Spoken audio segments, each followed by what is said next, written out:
ஆண்டவராகிய இயேசு கிறிஸ்துவின் நாமத்தில் என் அன்பின் வாழ்த்துக்கள். இந்த நாளிலேயும் இந்த காலைவேளையில் உங்களை சந்திப்பதில் மகிழ்ச்சி அடைகிறேன். இன்றைக்கு நம்முடைய தியானத்திற்காக நாம் தெரிந்து கொள்கிற வேத வசனம் பிலிப்பியருக்கு எழுதின நிருபம் 4ஆம் அதிகாரம் 4ஆம் வசனம். கர்த்தருக்குள் எப்பொழுதும் சந்தோஷமாயிருங்கள், சந்தோஷமாயிருங்கள் என்று மறுபடியும் சொல்லுகிறேன். கர்த்தருக்குள் எப்பொழுதும் சந்தோஷமாயிருங்கள், சந்தோஷமாயிருங்கள் என்று மறுபடியும் சொல்லுகிறேன். ஆம், பிரியமான கர்த்தருடைய பிள்ளைகளே, நாம் கர்த்தருக்குள் சந்தோஷமாய் இருக்க வேண்டும் என்பதுதான் தேவனுடைய விருப்பமாய் இருக்கிறது. அப்போ பிலிப்பியருக்கு பவுலடியார் எழுதும் பொழுது சொல்லுகிறார், சந்தோஷமாய் இருங்கள், சந்தோஷமாய் இருங்கள் என்று மறுபடியும் சொல்லுகிறேன். சந்தோஷமாய் இருங்கள், சந்தோஷமாய் இருங்கள் என்று மறுபடியும் சொல்லுகிறேன். ஆம், பிரியமான கர்த்தருடைய பிள்ளைகளே, நாம் தேவனுடைய சமூகத்தில் சந்தோஷமாய் இருக்க வேண்டும் என்று ஆண்டவர் விரும்புகிறார். நாம் தேவ சமூகத்தில் வரும்பொழுதெல்லாம் துக்கம் நிறைந்தவர்களாய், வேதனை அனுபவிக்கிறவர்களாய் நாம் அவருடைய சமூகத்தில் காணப்படும் பொழுது அவருடைய திட்டம் நமக்குள் நிறைவேறாது. அவருடைய திட்டம் தடைபட்டு போய்விடும். சில நேரங்களில் நாம் மற்றவர்களை சுட்டி காட்டி நாம் சோர்ந்து விடுகிறோம். அவர்களுக்கு மட்டும் இந்த நன்மை இருக்கிறது, அவர்களுக்கு மட்டும் இப்படி இருக்கிறது, எனக்கு இது இல்லையே என்று சொல்லி இல்லாததை குறித்து, கிடைக்காததை குறித்து நாம் மிகவும் சோர்வடைந்து விடுகிறோம். இப்போ நீங்கள் உதாரணத்துக்கு பார்த்தீங்கன்னா, சிலருக்கு சுகம் இருக்காது, நல்ல வியாதி இருக்கும், சிலருக்கு பலவீனம் இருக்கும், நோய் இருக்கும். அவங்க நல்லா இருக்கிறவங்கள பார்த்து நான் இப்படி வியாதிப்பட்டிருக்கேனேன்னு வருத்தப்படுவாங்க. ஆனால் ஆண்டவர் இந்த காரியங்களுக்கு நடுவிலேயும், இந்த பிரச்சனைகளுக்கு நடுவிலேயும் தேவன் என்னோடு கூட இருக்கிறார் என்கிற நன்மையை நினைத்து மகிழ்ச்சி அடைவது இல்லை. ஆம், பிரியமானவர்களே, கொரிய தேசத்தை சார்ந்ததான ஒரு சகோதரி, அவர்கள் வியாதிப்பட்டிருந்தார்கள். அவர்களுடைய வியாதி மிக கொடுமையான வியாதியாக இருந்தது. அவருடைய சரீரம் முழுவதும் இளைத்து கொண்டே வந்தது. அவர்கள் இருந்த நிலையில் பார்த்தால் வெறும் எலும்பு கூடு மாத்திரம்தான் தேரும். அந்த நிலைக்கு அவர்கள் படுத்த படுக்கையாக படுக்கையில் கிடந்தார்கள். அவர்கள் எப்பொழுது மரித்து போவார்கள் என்று சொல்லி எல்லாரும் எதிர்பார்க்கிற நிலைமையில் அவருடைய சரீரம் மிகவும் பலவீனப்பட்டது. ஒரு நாள் அவர்கள் தன்னுடைய கணவனாரை அழைத்து ஆண்டவரனை சுகமாக்கப் போகிறார் என்று சொன்னார்கள். அதை அவரால் ஏற்றுக்கொள்ள முடியவில்லை. அவர் சொன்னார், நீ இப்பொழுது இருக்கிற நிலைமையில் ஆண்டவரனை சுகமாக்கப் போகிறார் என்று சொல்லுகிறாயே, என்ன நடந்தது என்று அவர் மிக துக்கமாய் கேட்கிறார். அப்பொழுது அவர்கள் சொன்னார்கள், ஆண்டவர் எனக்கு சொன்னார், நான் உன்னை சுகமாக்கப் போகிறேன். அப்போ நாட்கள் சென்றது. அவர்கள் சொன்ன அந்த நாள் வந்தது. அந்த நாளில் ஆண்டவரும் வந்து சுகமாக்கிவிட்டார். சுகமான உடனே உடலெல்லாம் சதை வரவில்லை, உடலெல்லாம் அந்த புஷ்டி கண்டகடன் ஏறல. படிப்படியாய் அவர்கள் சுகமடைந்தார்கள். படிப்படியாய் அவருடைய சரீரம் பழைய நிலைமைக்கு வந்தது. அவர்கள் மரித்து போய்விடுவார்கள் என்று சொல்லி நினைத்த அந்த நிலை மாறி அவர்கள் மீண்டும் எழும்பி வந்துவிட்டார்கள். அதே போலதான் கடுகு 70 வருடங்கள் உயிர் வாழும்.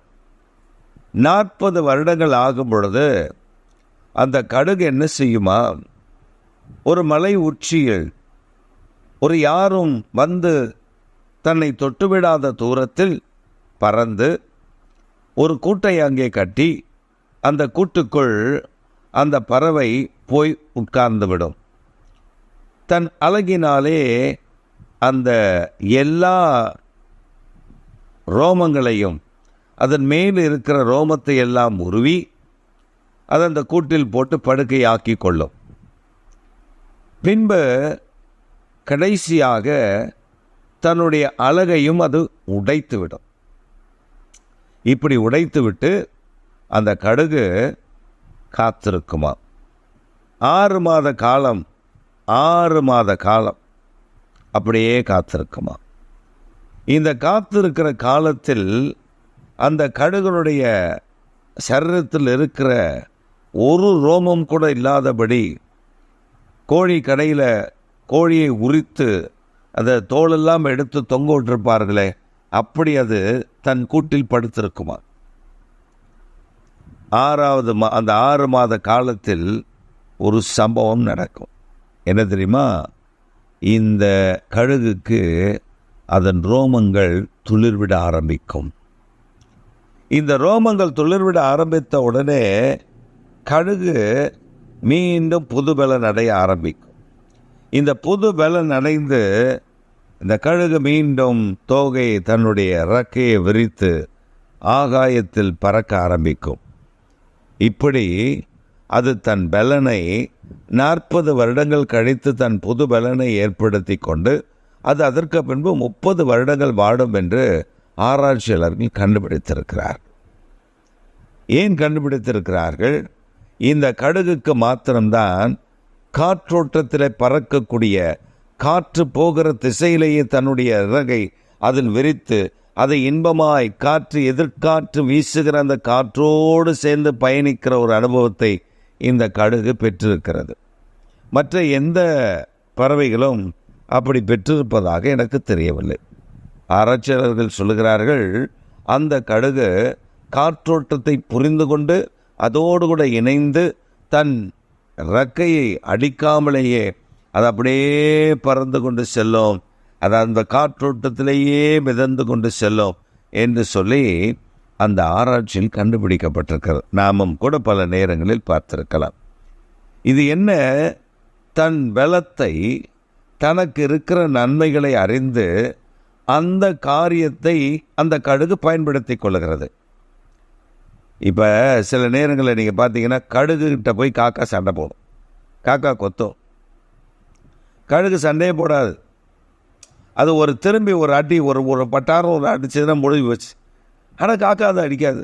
என்ன பண்ணுன்னா, கடுகு இந்த காக்காயே அது இதுகிட்ட போய் கொத்த கொஞ்சம் கொஞ்சமாய் அப்படியே உயர்த்தி கொண்டே போகும். தன்னுடைய நிலையை உயர்த்தும்.